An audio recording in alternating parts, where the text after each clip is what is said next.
Hey there everybody, this is Bo. Now I wanted to welcome you to this new Skyrim Let's Play. And instead of going through and just watching me do the cart thing, I figured while we're going to Helgen, I'll go over all the mods that are going to go into this Let's Play. Now as you see here guys, this is my Nexus mod manager, the one I use all the time. This one's the best way of doing mods, guarantee it. There are 50 mods that we will be using in this Let's Play. And here's the mod. Ooh, well, 50 plugins, so here's the mods. First one we're using is a quality world map. Basically all it does is it makes the world map way easier to read. It cuts out all most of the clouds and all the other stuff, plus you can see the roads really clearly. I like that one. This one is one called Achieve That. Basically it just has little achievements as you do stuff within the game. It gives you little perks, but this is one of those things where like if you do like a lot of stuff, it's just kind of nice little good jobs. Acquisitive soul gems. This one's really nice.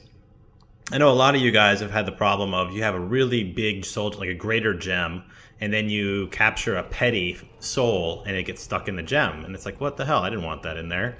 So what this does is it only allows petty souls to go in petty gems, grand souls to go in grand gems. So you do not have to deal with like under gemming ever again.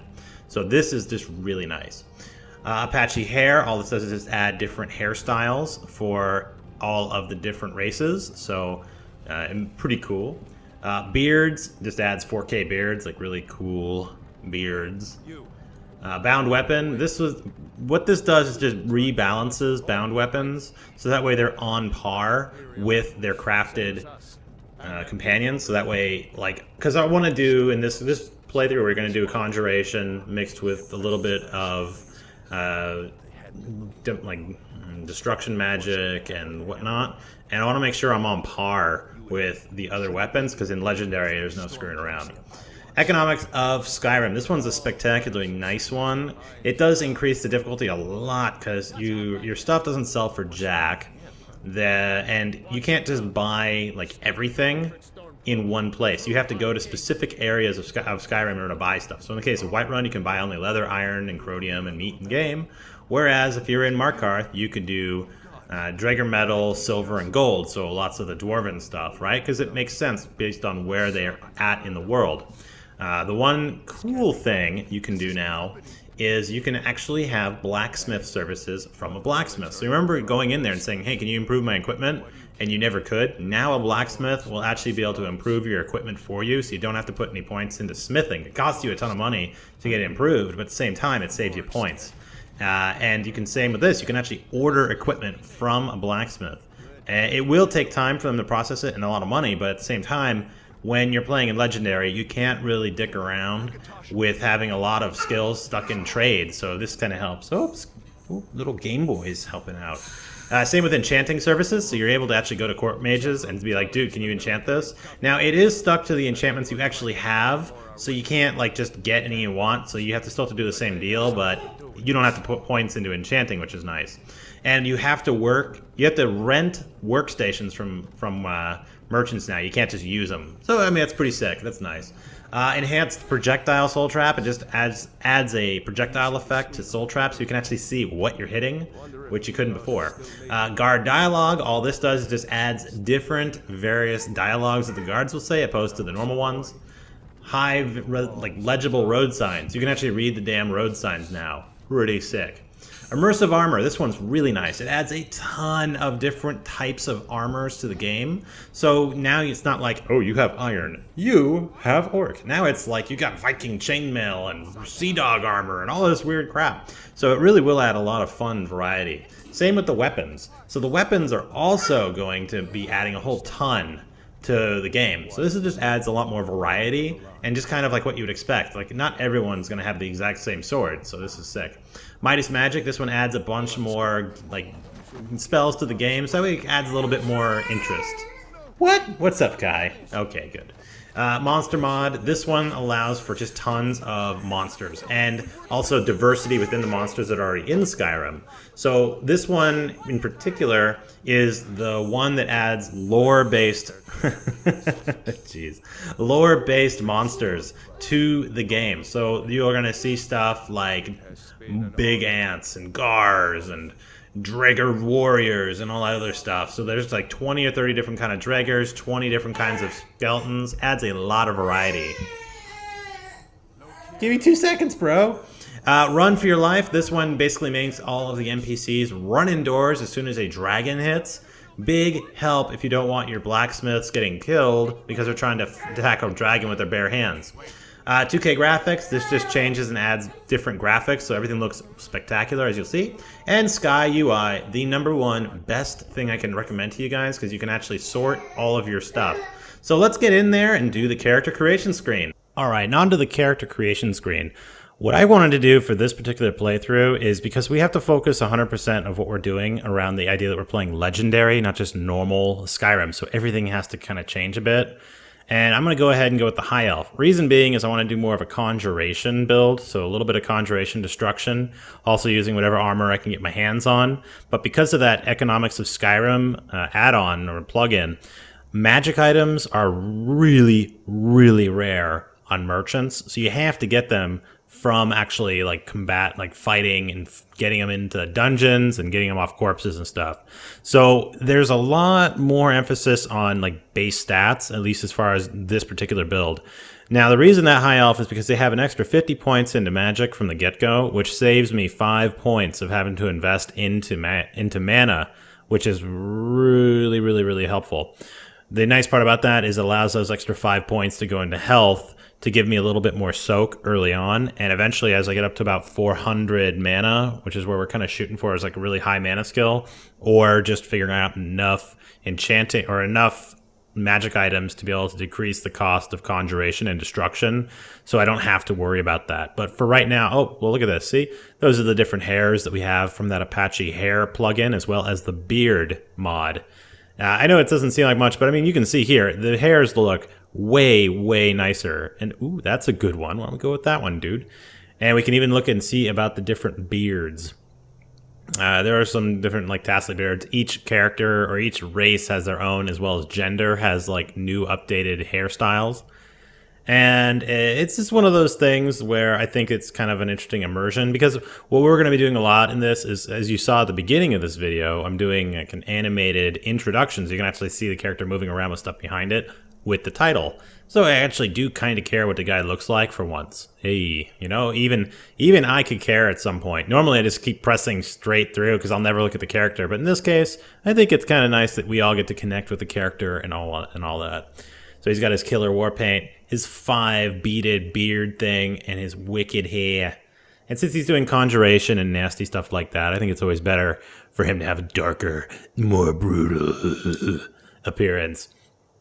Now, what I'm thinking about doing for this character is we're going to mess around a bit, maybe with, I'm going to see about maybe trying to do voices and stuff, but I think really what you guys are going to be doing with is this is more about fighting the game with Legendary. Now, this part's boring, so let's just go right to Helgen Keep. All right, dude, you're boring. We're going to leave. Okay, we're going to go.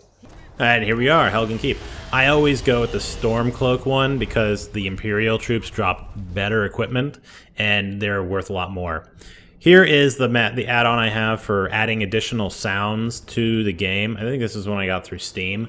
You just have to do a whole hell of a lot of clicking, but basically what it does is it adds additional sounds to both dungeons, cities, and like out in the world, so you're actually hearing more stuff. So eventually if you start hearing little items in the back, you'll know what I'm talking about. Now, when we're considering on Legendary, this first shot actually could give you a hell of a lot of trouble. Oh, here's a little thing. The Economics of Skyrim, that Skyrim Economics plugin. This is how you start it, is you actually have to look in your inventory to look at a coin. You will click that coin, and it will allow you to say enable, yes.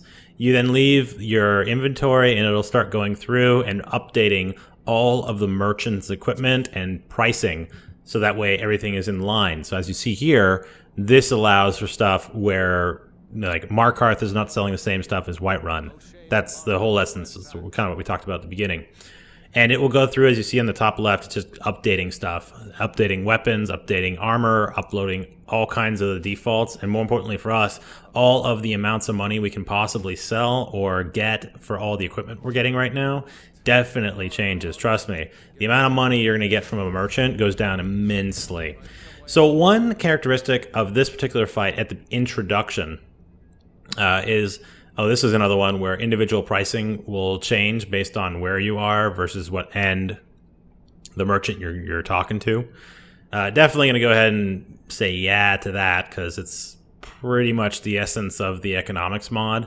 And you know, as well as I do, that money really drives Skyrim. I mean, if you want to have sick armor, you need to buy a crap load of ingots in order to craft. And, you know, this is going to add a lot more difficulty because I can't, like, rely on merchants and stuff to go and kill people. Also, I have improved blood, so you can see the blood stains. Now, here's the first fight in Legendary. You don't use magic. Make sure you have that weapon out because you need to be able to block. Because these guys hit you one time. Look at this. Boom. I mean, you're taking huge hits right off the get-go. So you have to be really careful when you're first doing this, because you damn near die just on the... See, look at that. Huge, huge chunk. But you're going to get a ton of improvements to your combat skills. So if you're actually going out with the idea that I want to just do one-handed with armor and all that, trust me, Legendary, you could sit there beating on people forever. That one-handed is going to get up eventually. But, I mean, just for this first fight, we have to let Rayloff tank for us. Or, you know, the other guy, or Farengar, or whoever the other guy is on the Imperial side. Just use them. I mean, you need to use a tank in Legendary, or you're going to die. If you try to go in there and just like break it down manpower style this early without any gear, without any skills, you will die. I've died on this introduction fight like 3 times.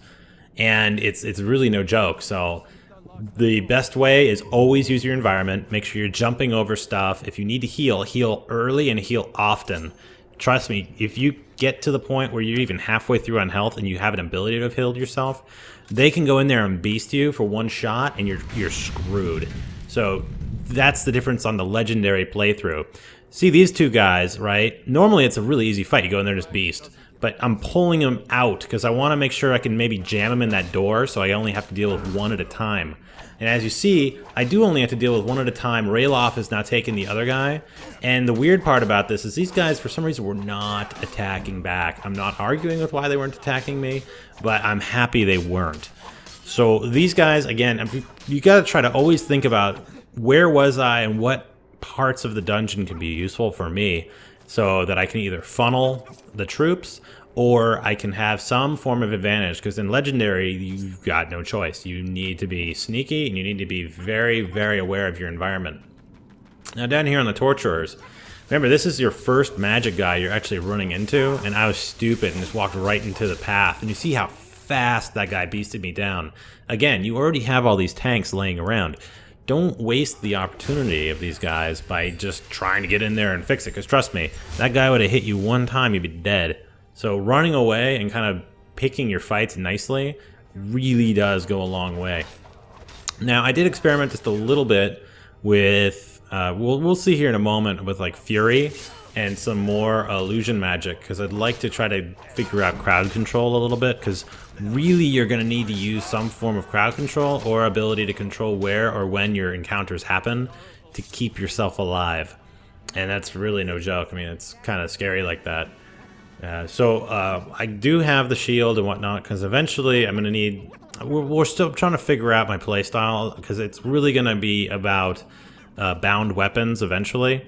So I'm not really too concerned about the weapons aspect, but I need to go find... I want to have the backup of having a sword and a shield, just in case I'm getting my shit kicked in, and I want to make sure I'm not getting beasted. So those are two, the novice hood and the novice robes, I put on because I'm trying my best to try to get my magic up as well, like the destruction magic, because right now you don't have any ability to do conjuration at all.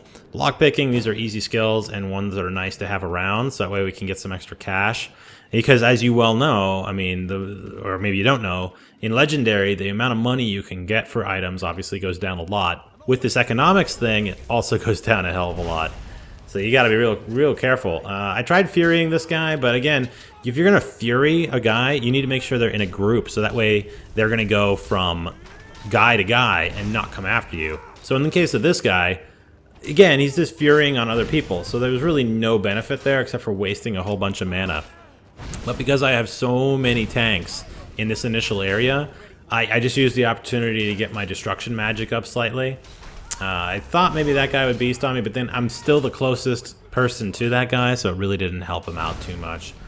But that's life, right? So we're going to continue going through here. Boom. Just whatever you can get. I mean, again, in Legendary, it's not about, like, getting in there and beasting on people.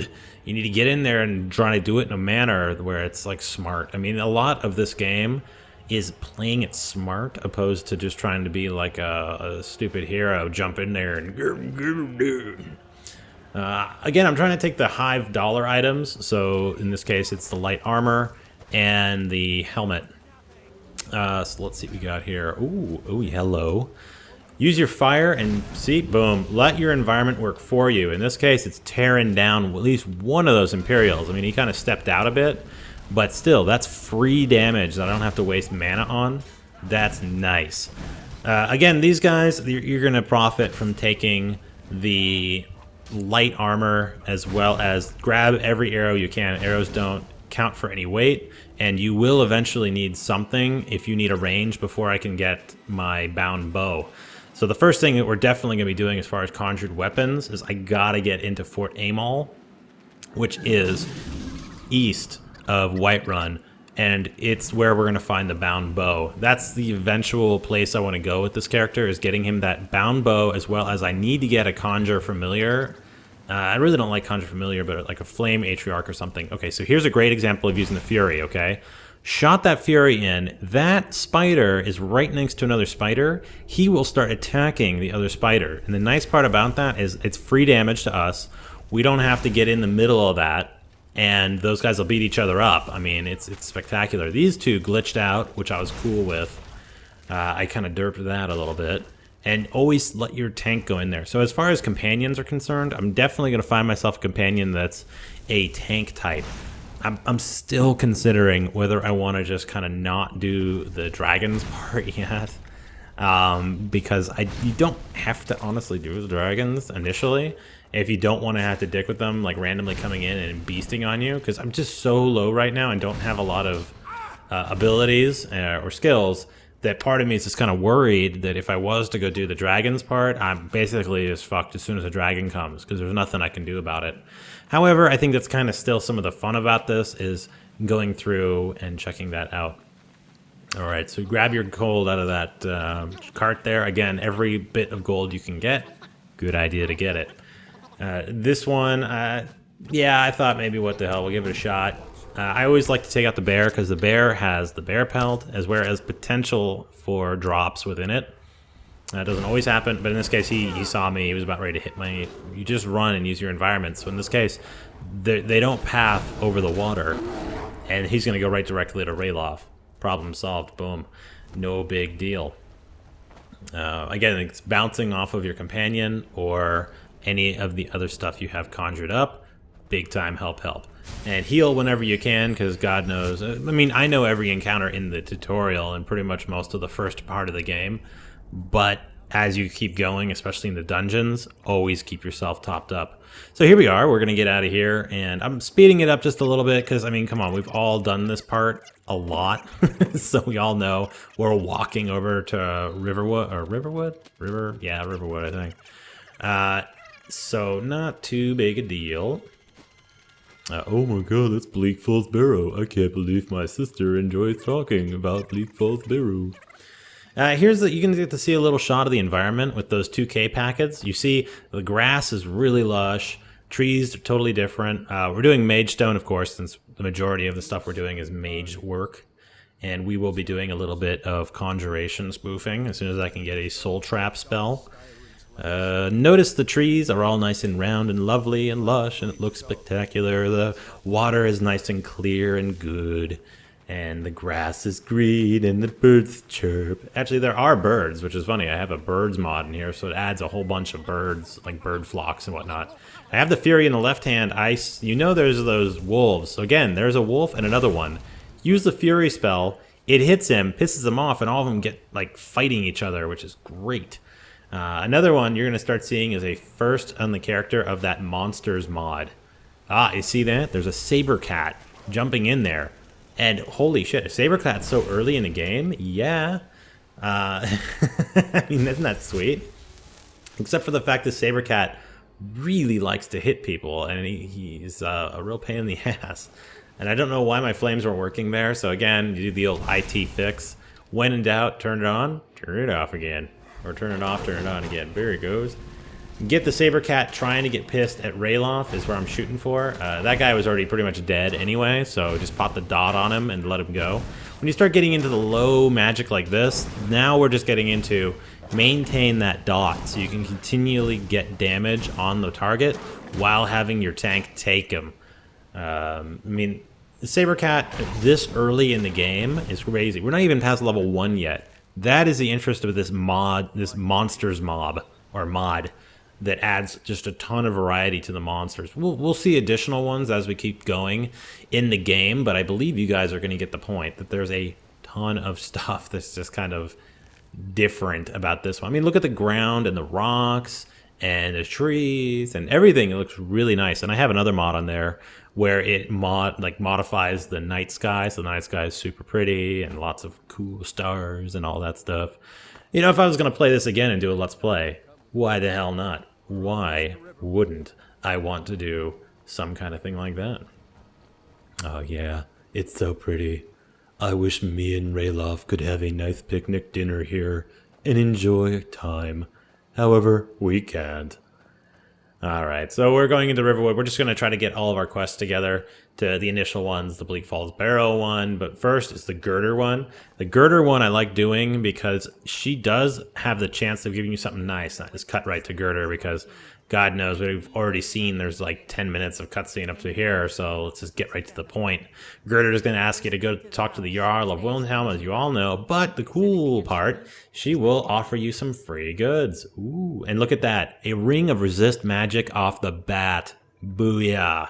That's nice. 10% reduction to magic. That's pretty much like 40% of what a Breton would actually be off the bat. Not too shabby.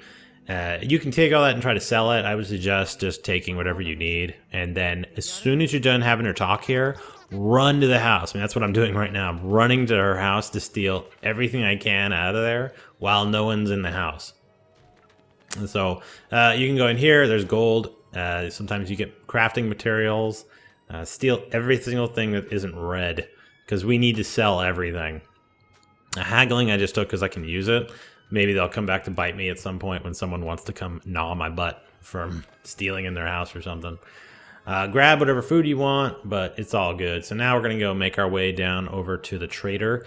You're going to notice that there are some big differences because of that economics mod, that the items that you have potential to get are way different. Again, we're going to go here, talk about the Golden Claw, and get us all set up for the next LP. Normally, they're not going to be this long. I mean, this one is more like a set you up, what we're doing, and talking through what we're trying to accomplish, and then kind of the overall like strategies I'll be using. So don't let the length of this video kind of throw you off, but it's going to be pretty good, I imagine. So look at the prices here. You'll notice that now there's not a lot of magic items at all, but the one magic item, which is that blue robe, is like 1,200 gold, ridiculous. But everything else is really cheap. You're not going to see a lot of variety on the magic items. It's just how it goes with that mod. And also the sell prices are like bullshit. But I think that's just a matter of the difficulty. Because even if you go over here to Alvor and talk to him about selling stuff, it's the same money. I think it's just more a matter of whatever it is with the particular mod. So here, we're going to go ahead and put our first point into Conjuration, because we want to kind of try to get those points down. So until next time, guys, we're going to keep going on this. I'm shooting for making it so it's more about like showing you all the fights in real time so you can see what's happening, and then trying to skip through all the stuff in the middle so we can kind of, you can still see a Let's Play, but at the same time, it's not as tedious. So until next time, guys, do me a solid, give me a like, give me a comment, and subscribe, and I shall talk to you guys later. See ya!